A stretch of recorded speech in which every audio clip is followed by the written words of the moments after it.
আসসালামু আলাইকুম এভরিওয়ান, কেমন আছেন সবাই? আশা রাখছি সবাই অনেক বেশি ভালো আছেন, সুস্থ আছেন। আজকে আমি ভীষণ মজার কাঁঠালের বিচি ভর্তা নিয়ে চলে এসেছি।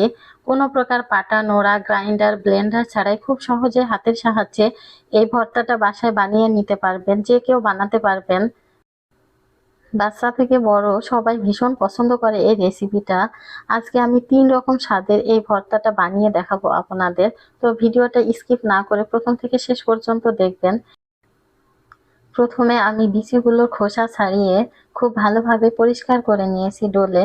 তারপর আমি চুলার উপর একটা পাত্র বসিয়ে দিয়েছি। এখন আমি পাত্রের ভিতরে কাঁঠালের বিচিগুলো দিয়ে দিলাম এখানে। তারপর আমি এখানে পানি দিয়ে দিব। এখানে যে পরিমাণ পানি লাগবে আমি বেশি পরিমাণে একটু পানি দিয়ে দিব, যাতে কাঁঠালের বিচিগুলো খুব ভালোভাবে সিদ্ধ করে নিতে পারি।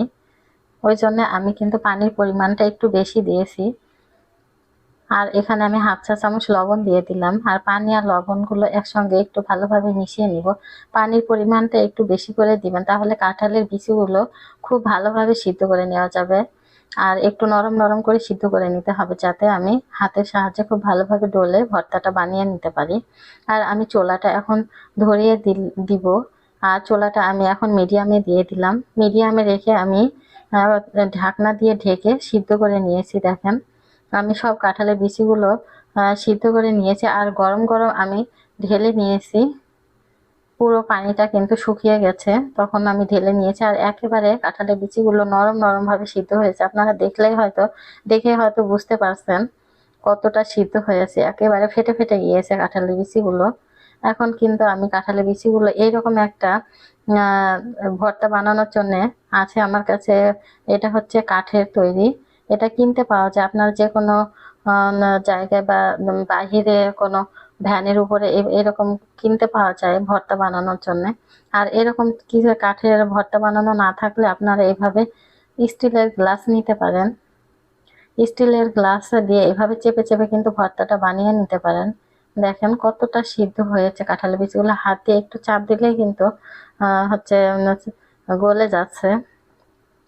আর আপনারা অবশ্যই কাঁঠালের বিচিগুলো গরম থাকা অবস্থাতেই এভাবে চেপে চেপে ভর্তা বানিয়ে নিতে হবে। এটা কিন্তু হাত দিয়ে বানানো যাবে না, কারণ প্রচুর গরম থাকবে। সাথে সাথে ঢেলে নিয়ে গরম অবস্থাতে এভাবে চেপে চেপে ভর্তাগুলো বানিয়ে নিতে হবে।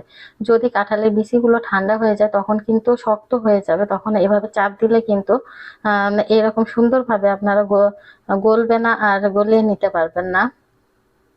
ওই জন্য কাঁঠালের বিচিগুলো অবশ্যই গরম থাকা অবস্থাতে এভাবে ভর্তাগুলো বানিয়ে নিতে হবে। ওই কারণে হাত দেওয়া যাবে না। এইরকম কোনো কিছু নিয়ে চেপে চেপে ভর্তাগুলো বানিয়ে নিতে পারেন। আর যদি স্টিলের গ্লাস না থাকে তবে আপনারা সেখানে কাঁচের গ্লাসও ব্যবহার করতে পারেন। তো সবগুলো ওভাবে চেপে আমি ভর্তাগুলো বানিয়ে নিয়েছি। আর একটা সাইডে রেখে দিয়েছি। এখানে আমি একটা বড় বাটি নিয়েছি। এখানে আমি 3টা শুকনা মরিচ দিয়েছি। আর পরিমাণ মতন আমি পিঙ্ক সল্ট দিয়ে দিলাম। তারপর আমি মরিচ আর পিঙ্ক সল্টটা একসঙ্গে ডলে নিব ভালোভাবে, মরিচটা যাতে ভালোভাবে একটু ভেঙে যায়। আর এখানে আমি দিয়ে দিব পেঁয়াজ বেরেস্তা। আগে থেকে আমি পেঁয়াজ বেরেস্তা করে রেখেছি, সে পেঁয়াজ বেরেস্তা দিয়ে দিলাম পরিমাণ মতো। তারপর আমি সবগুলো একসঙ্গে আর একটু ভালোভাবে ডলে নিব। আর এখানে আমি 1 টেবিল চামচ তেল দিয়ে দিলাম। পেঁয়াজ বেরেস্তা করেছিলাম যে তেলটা দিয়ে, সেই তেলটা থেকে আমি 1 টেবিল চামচ তেল দিয়ে দিলাম। তারপর আমি যে ভর্তা করে রেখেছিলাম কাঁঠালের বিচিগুলো, সেখান থেকে আমি 3 ভাগের 1 ভাগ দিয়ে দিলাম। দিয়ে আমি এবার হাতের সাহায্যে খুব ভালোভাবে মেখে ভর্তাটা বানিয়ে নিব। আর আপনারা অবশ্যই চেখে দেখবেন লবণটা ঠিক আছে কিনা। যদি কম বেশি থাকে তাহলে আবার দিয়ে নিবেন। প্রথমে অল্প করে লবণ দিবেন, পরে লাগলে আবার দিতে পারবেন। আমারটা ঠিক ছিল, ওই জন্য আমি আর লবণ দিই নাই। তো এভাবে দেখেন আমি ভর্তাটা বানিয়ে নিয়েছি। আর একেবারে মিহি হয়েছে, আর মোলায়েম হয়েছে, সফট। ভিতরে কিন্তু কোনো প্রকার দানা নেই, এক ফোঁটাও।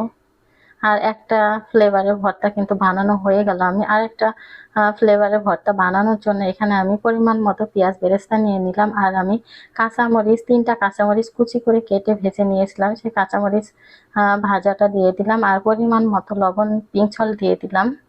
আর এখানে আমি আরও 2 ভাগ ছিল, 2 ভাগের 1 ভাগ দিয়ে দিলাম কাঁঠালের বিচি ভর্তা। আর এখানে আমি 1 টেবিল চামচ ভাজা তেলটা দিয়ে দিলাম। এখন আমি সবগুলো খুব ভালোভাবে হাতের সাহায্যে মিশিয়ে এই ফ্লেভারের ভর্তাটাও বানিয়ে নিলাম। দেখেন, যারা শুকনা মরিচ খেতে পছন্দ করেন না তারা এভাবে কাঁচামরিচ ভেজে ভর্তাটা বানিয়ে নিতে পারেন। অনেকে শুকনা মরিচ খেলে সমস্যা হয়, তাদের জন্য কিন্তু কাঁচামরিচ দিয়ে এভাবে ভর্তা বানিয়ে খেতে পারেন। আর পরের ফ্লেভারের ভর্তাটা বানানোর জন্য আমি এখানে 3টা শুকনা মরিচ আর পরিমাণ মতো পিঙ্ক সল্ট নিয়ে একসঙ্গে ভালোভাবে ডলে নিলাম। আর আপনারা চাইলে কিন্তু বাসাতে শুকনা মরিচের, অবশ্যই শুকনা মরিচ ভাজার সময় শুকনা মরিচের বোটা সহ ভাজবেন, তাহলে শুকনা মরিচগুলো নরম হয়ে যাবে না। আর এখানে আমি পরিমাণ মতো পেঁয়াজ দিয়ে দিলাম, সবগুলো একসঙ্গে খুব ভালোভাবে মিশিয়ে নিব।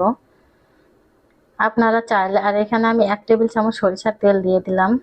সবগুলো খুব ভালোভাবে মিশিয়ে আমি আরও এক ভাগ যে কাঁঠালের বিচি ভর্তা করে রেখেছি সেটা দিয়ে খুব ভালোভাবে একসঙ্গে মিশিয়ে ভর্তাটা বানিয়ে নিব। আর আপনারা চাইলে বাসাতে শুকনা মরিচের গুঁটা সহ অনেকগুলো মরিচ একসঙ্গে ভেজে একটা কৌটার ভিতরে রেখে দিতে পারেন।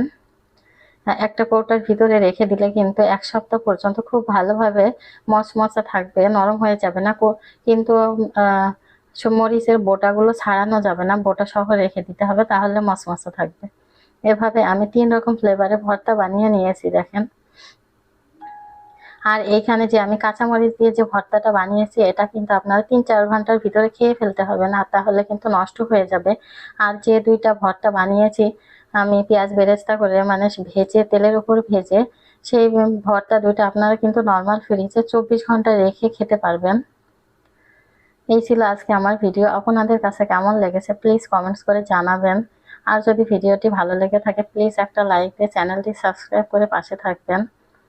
আর যদি ভিডিওটি ভালো লেগে থাকে প্লিজ আমার ভিডিওটি শেয়ার করে দিবেন। সবাই ভালো থাকবেন, সুস্থ থাকবেন। আল্লাহ হাফেজ। আসসালামু আলাইকুম ওয়া রাহমাতুল্লাহ।